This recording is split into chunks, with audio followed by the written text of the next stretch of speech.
Muy buenos días a todos.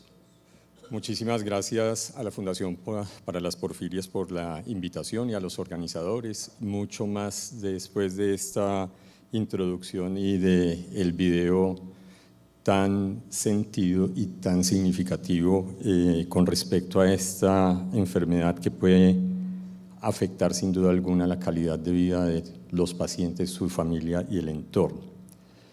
Quiero enfocar la parte de los aspectos bioquímicos y de fisiopatología desde el punto de vista de la importancia que puede tener el hemo, ¿cierto? El hemo que está detrás de toda esta situación.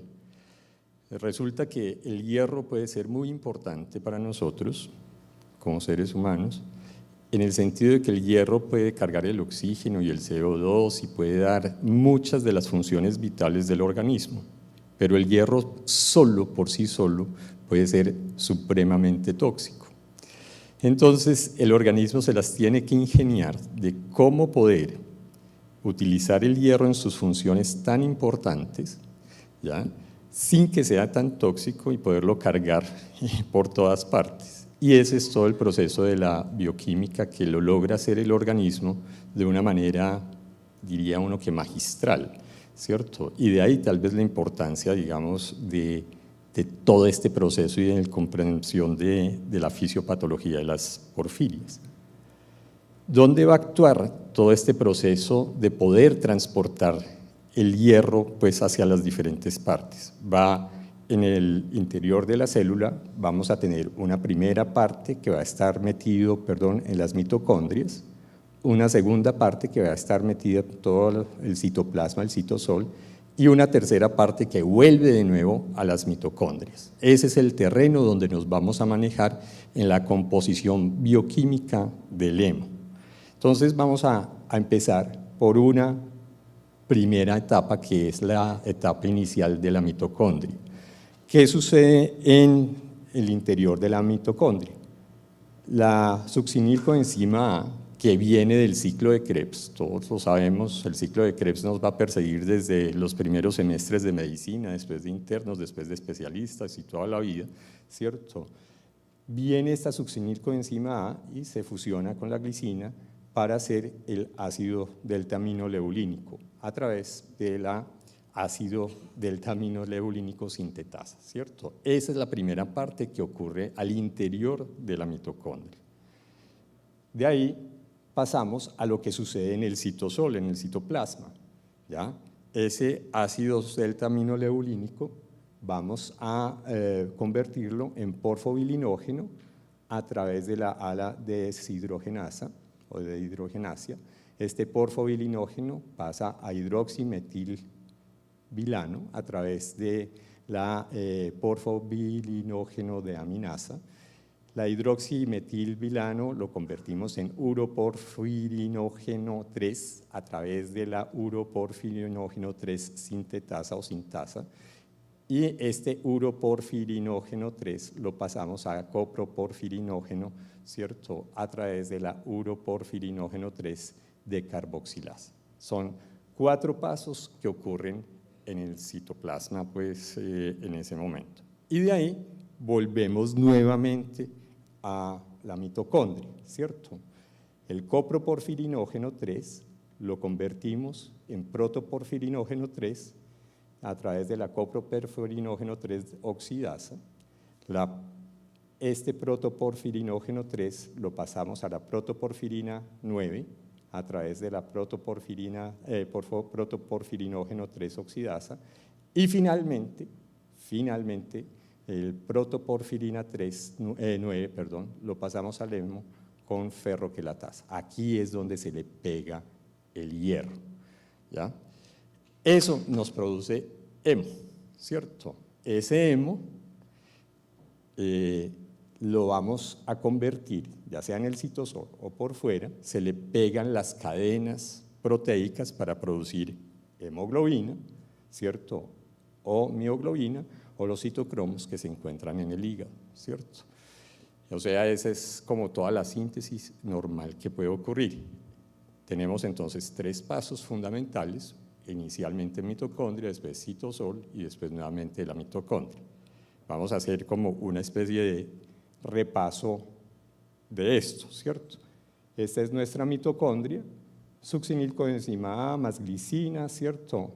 El ácido delta aminoleulínico, la porfobilinógeno ya por fuera de la mitocondria, la uroporfirinógeno 3, después la coproporfirinógeno 3 por fuera de la mitocondria en el citosol, entra nuevamente a la mitocondria, protoporfirinógeno 9, protoporfirina, y aquí la ferroquelatasa, ¿cierto?, me va a producir el hemo.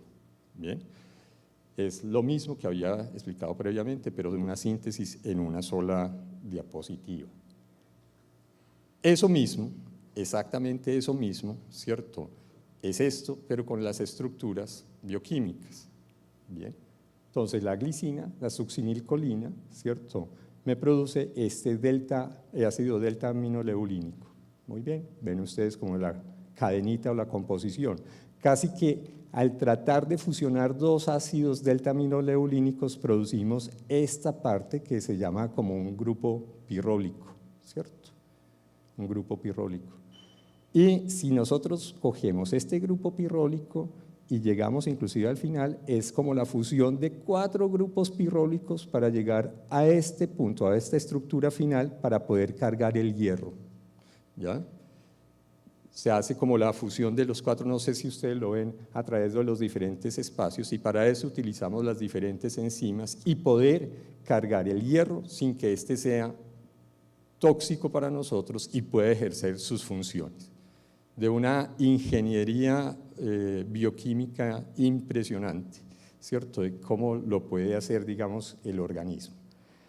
Eso es el ideal de las situaciones, lo que ocurre pues en nuestro organismo, ¿cierto? Producir el hemo para después producir la hemoglobina, la mioglobina, los citocromos y todo. ¿Qué sucede cuando falla? Cuando falla vamos a tener dificultades en diferentes enzimas, desde la primera que aparece aquí, y vamos a tener 1, 2, 3, 4, 5, 6, 7 pasos, inclusive puede haber más, en los que la enzima falla, su funcionamiento puede ser completamente ausente o disminuido. Si eso está ausente, lo que sucede es una acumulación de las sustancias de ahí hacia atrás, ¿cierto? Se acumulan las porfirinas en los diferentes órganos y sistemas. Bien, y es lo que puede dar los diferentes síntomas en las personas por la acumulación de todas estas porfirinas como tal. Muy bien, aquí vemos una forma, digamos, de la vía nuevamente, los diferentes pasos, la glicina más la succinilcolina, el ácido delta aminoleulínico, como está en violeta, es que ocurre en la mitocondria, pasa a porfobilinógeno, ¿cierto?, al hidroximetilbilano, al uroporfirinógeno 3, la coproporfirinógeno 3, la protoporfirinógeno 9, la protoporfirina y el hemo. Todo lo que está en violeta, esto ocurre dentro de la mitocondria. Muy bien. Y están las diferentes enzimas, ¿cierto?, que ya las vimos pues, en las diapositivas pasadas, y acorde a la deficiencia o la enzima afectada se va a producir la enfermedad correspondiente, ¿cierto? ¿Ya? Están las diferentes pues, porfirias, la porfiria intermitente aguda, la porfiria eritropoyética congénita, la porfiria cutánea tarda, ¿cierto?, la coproporfiria hereditaria, la porfiria variegata y la protoporfiria eritropoyética, ¿cierto? Una de las, quizás de las revisiones más completas que tuve oportunidad de ver es esta, van a quedar, digamos, también para el uso de ustedes y tener la referencia, y esto también nos muestra dos aspectos importantes. Ya sabemos cómo son las vías, ¿cierto? Pero aquí tenemos una división de las porfirias agudas y otra de las porfirias cutáneas. Y vemos las diferentes enzimas, pero vemos su forma de herencia. Bien, tenemos herencias autosómicas recesivas, autosómicas dominantes, en una herencia, digamos, ligada al X.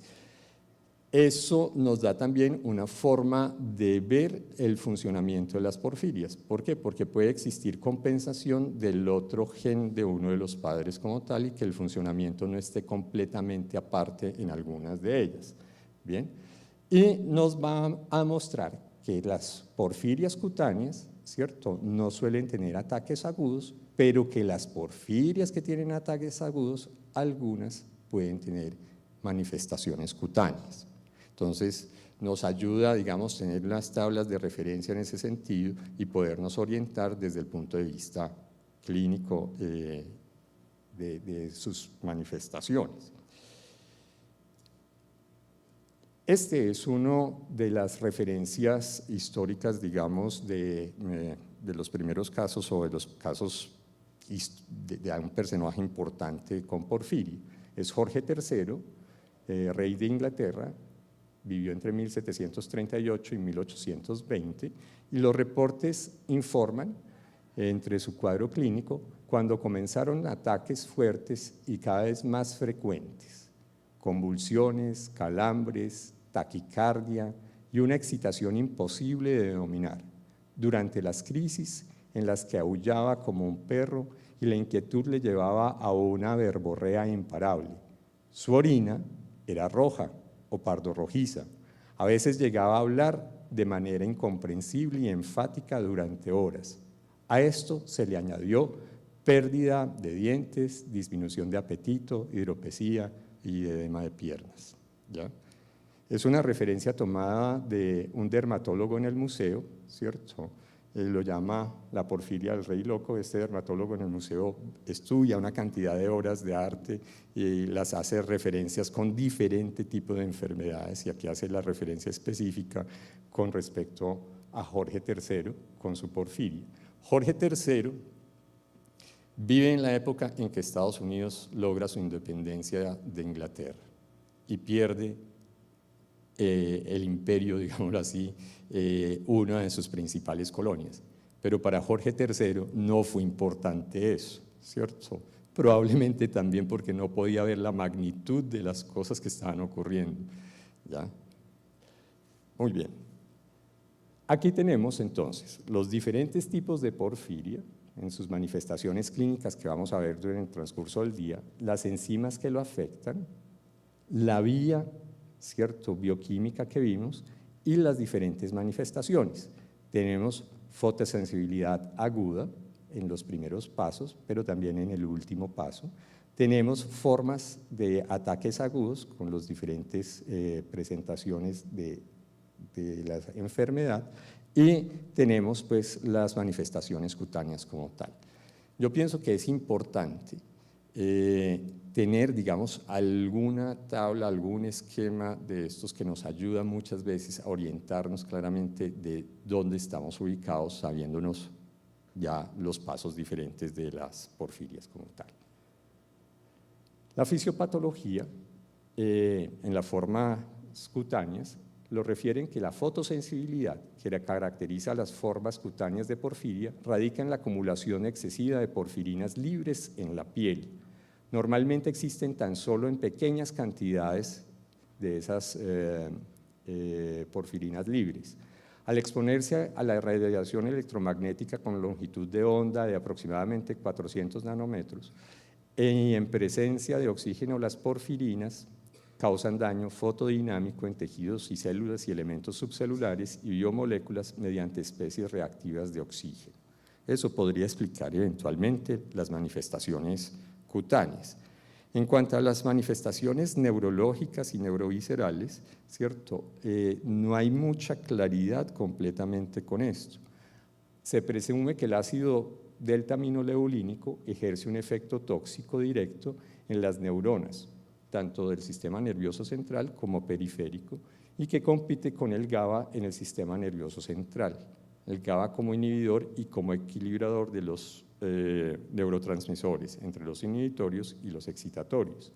Podría ejercer un efecto oxidativo al formar radicales libres que interfieren también en toda la parte de la sinapsis, tanto del sistema nervioso central como periférico. ¿Ok?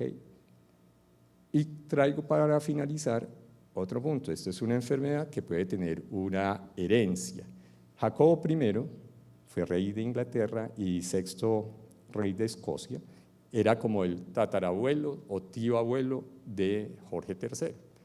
Esto es importante en el sentido de que se trata de una enfermedad genética de herencia autosómica dominante recesiva ligada al X, que requiere de una consejería genética para su descendencia.